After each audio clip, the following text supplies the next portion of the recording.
trade or two going on in Cleveland? Well, asking around after the draft, the sense I get is the Browns value or look at their roster through the prism of currency, through value, right? So that could lead to a potential trade down the road because it is a crowded room. Head coach Kevin Stefanski does like to keep 4 quarterbacks in his room. You see Deshaun Watson there, probably won't be a part of that because of the injury. So you roll with those 4. They gave up a 3rd-round pick and 2 5th-round picks for Kenny Pickett, Dylan Gabriel, Shedeur Sanders. Maybe they can recoup some of that if they showcase one of those players in the preseason or one looks good or there's an injury down the road. So we'll see what happens. They're going to give these guys a shot. They are very high on Dylan Gabriel. That's a player that I had earmarked going into the draft, was hearing from other teams that the Browns low-key really liked. He's a smaller player, so he didn't have a high draft status, but they love the way he plays the position. So we'll see if he can make a little move here. I have a feeling you're going to be talking about the Browns a lot on SportsCenter this season. No doubt. In the past 10 years, the Browns have more seasons with 3 or fewer wins than they have playoff appearances. That's crazy, but we'll talk about them a lot. Thanks, Jeremy.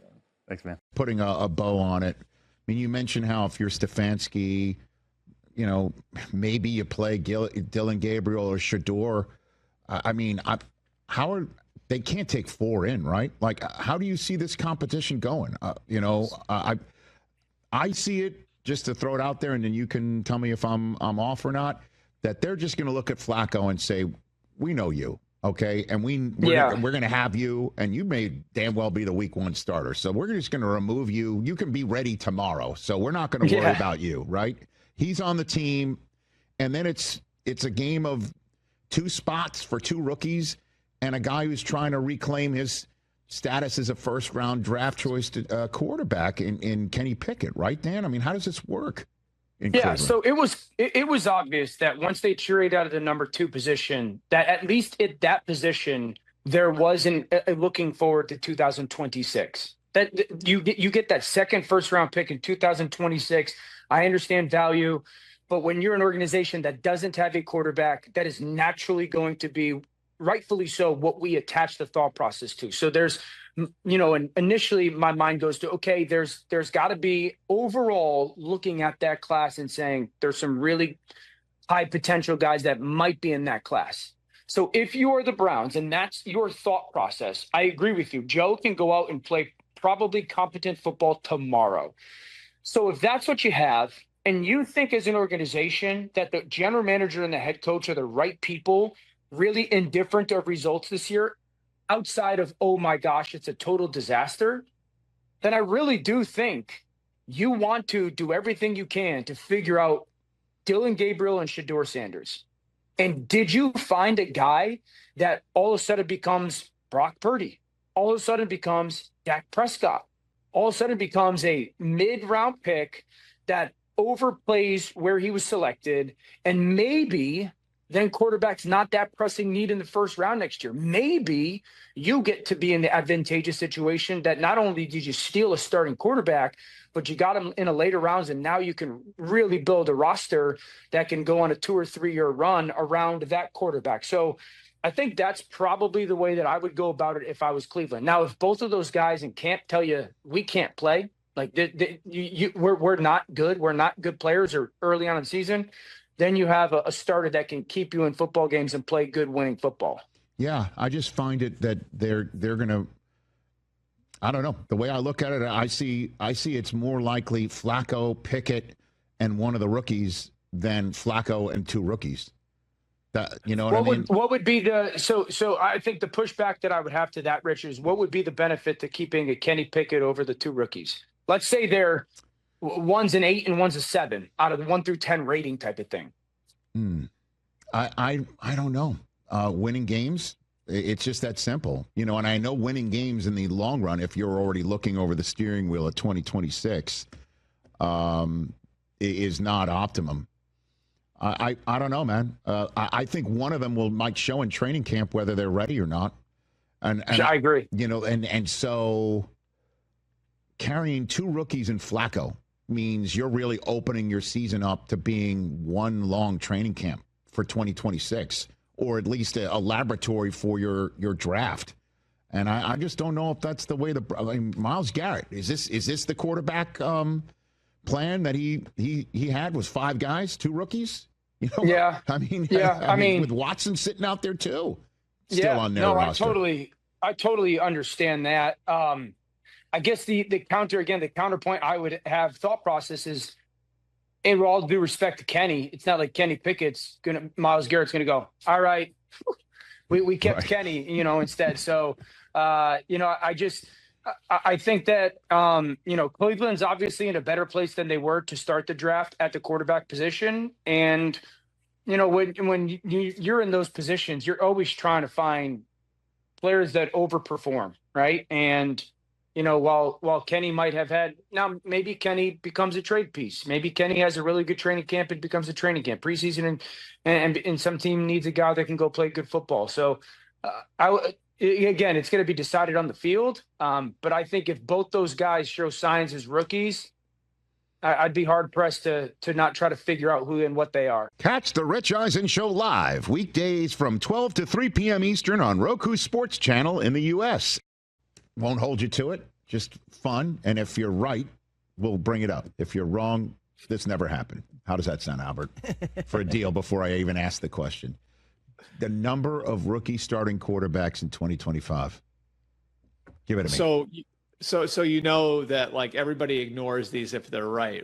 And then if you get them wrong, then everybody knows about it. I'm flipping it. We will bring it up and say, he said this the Monday after the draft, and if you're wrong, this never happened. I promise you that. All right. Take your shot. I'll say two. I'll say Cam Ward and Tyler Shuck. All right, so then give me the I one. think eventually Dart will play. I don't think it's going to be at the beginning of the year. Okay, but then that's three then. You just gave me a third. So what was the premise? The number of kids that just got drafted at the quarterback position in the 2025 draft that will play. Everyone that's on the screen right here. Just play. But they're gonna start a game. Starters this year, the number. Okay. So, the start a game part of it, you know what? I'll have some fun with this. Do what you want. Again, I'll give you four. Okay. I will say Cam Ward will start a game. Cam Ward will start every game as long as he stays healthy. Right. Tyler Shuck will start a game, and I think probably a good chunk of the season. I think Jackson Dart will start at some point. Okay. And I guess this is going to get aggregated. One of the Browns rookies will start a game at some point. Mm-hmm. One of the Browns rookies.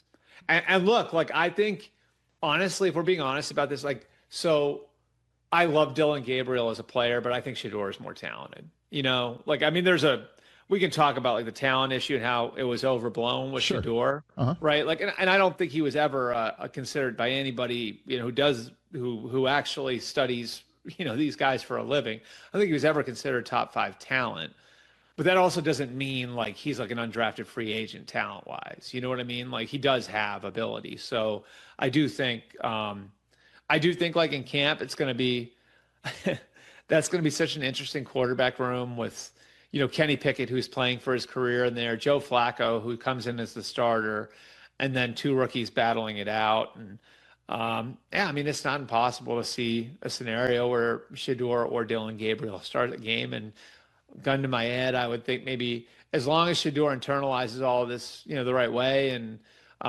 comes out of this, resolved and maybe in that Tom Brady way, I'm going to show everybody would it be the Shedeur 5 instead of the Brady 6 then, right?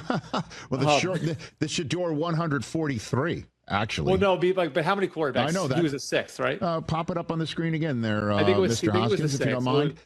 He okay. was right. So you're now looking at the Shedeur 5. The Shedeur 5, there it is. If he takes it that way, I could certainly see a way where he could get on the field and get a chance to play at some point during the year. Screw it. While you're being aggregated against your will, is it going to be Shedeur or Dylan Gabriel? Shedeur.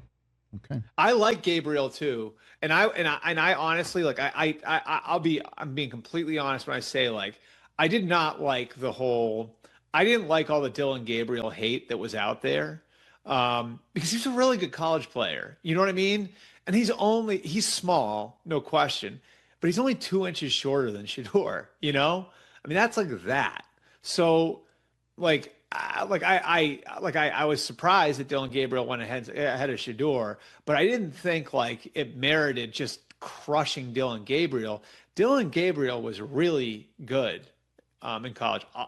I'll tee one up for you here. Mm-hmm. He was one of only 2 quarterbacks to beat the national champs last year. And the other one was a walk-on. Yeah, so, okay.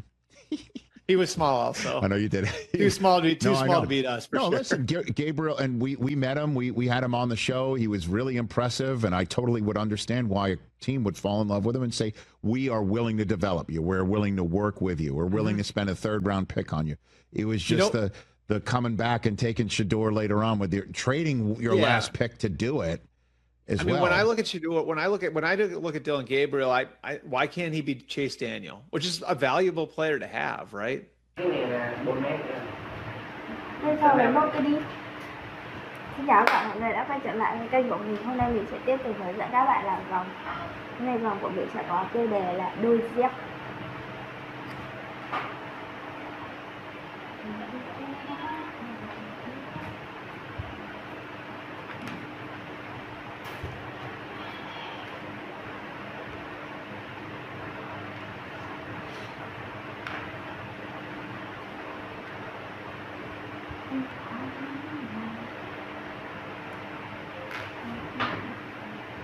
Chào tất cả các bạn đã quay trở lại với kênh YouTube của mình nha.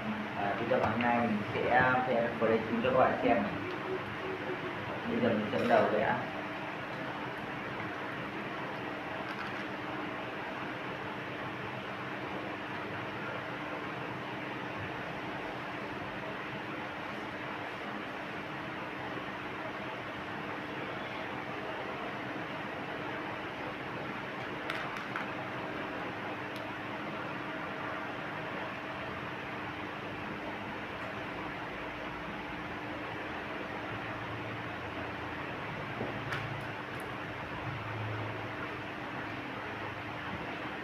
Sạc này là sạc của Nghĩa.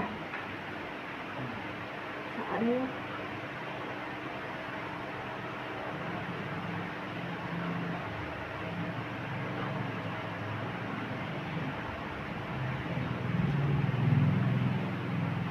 Em có 2 bộ như thế nhưng mà không được.